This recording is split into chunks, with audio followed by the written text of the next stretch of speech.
오늘 2025 하얼빈 동계아시안게임이 개막됩니다. 6개 종목에 222명의 대한민국 선수단이 일주일 동안 가슴에 태극마크를 달고 꿈을 펼칠 예정입니다. 태극전사 여러분의 선전을 기원합니다. 그간 땀 흘려 준비한 기량을 마음껏 펼쳐 꿈을 현실로 만드는 무대가 되기를 응원합니다.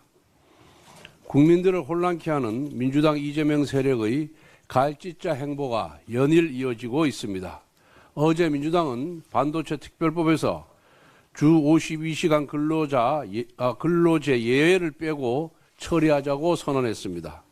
산업 현장에서 필요로 하는 핵심이 주 52시간 근로제 예외 조항인데 핵심을 뺀 반도체 특별법이 무슨 의미가 있겠습니까? 민주당은 한술 더 떠 갑자기 정년 연장 논의를 시작하자고 제안했습니다. 이재명 세력이 앞에서는 포용과 통합을 외치지만 뒤에서는 세대 갈등을 조장하고 있습니다. 정년에 도달하면 청년층보다 3배에 가까운 보수를 받게 되는 현행 노동시장 임금 체계를 바꾸지 않고서 정년 연장만 실행하면 청년층의 고용이 타격을 입을 수밖에 없습니다. 우리 당은 정년 연장의 필요성에는 공감하지만 임금체계 개편, 고용 유연성 확보 등 노동개혁을 함께 논의하는 고용 확장이 필요하다고 보는 것입니다. 2030 청년들이 공정하다고 받아들일 수 있는 노동개혁이 전제된 정년 연장이어야만 청년층과 중장년층이 윈윈할 수가 있습니다. 작년 말부터 민주노총은 고용 형태를 유지하면서 정년만 연장하자고 주장해왔습니다. 민주당의 노동개혁 없는 정년 연장 논의는 최근 우크릭 행보에 대한 민노총의 달래기용이자 노조 간부들의 기득권 연장 목적에 불과합니다. 민주당이 서두르는 구조개혁 없는 연금개혁 역시 민노총의 주문에 의한 것이 아닌지 묻지 않을 수가 없습니다. 현행 국민연금제도는 30년 뒤에 연금 재정이 고갈될 위기에 처해 있는 것이 현실입니다.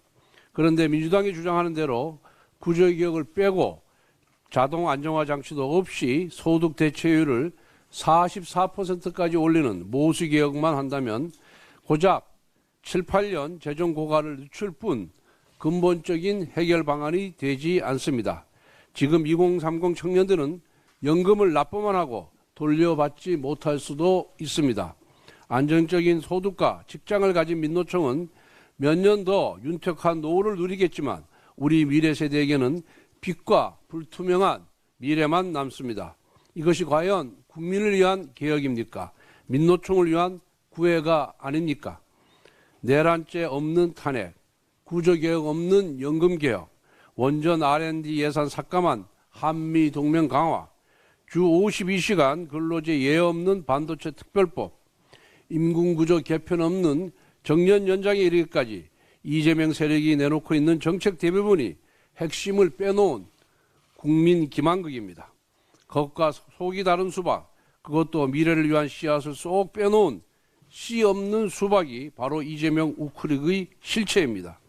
국민의힘은 힘들더라도 민생과 미래만 바라보는 진실한 개혁을 추진하겠습니다.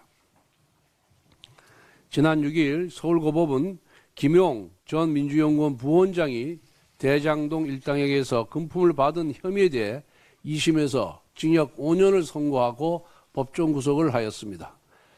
한편 2022년 10월 민주당 의원 24명과 수백 명의 지지자는 대장동 위례신도시 부패 사건과 연루된 김용 민주연구원 부원장에 대한 압수수색을 8시간 대치 끝에 좌초시켰습니다. 적법한 수사를 물리력으로 저지한 것입니다. 민주당이 김용 부원장 하나를 보호하고자 이러한 무리수를 두었겠습니까? 수사가 이재명 대표를 향해 갈 수밖에 없으니 육탄 방어를 한 것입니다.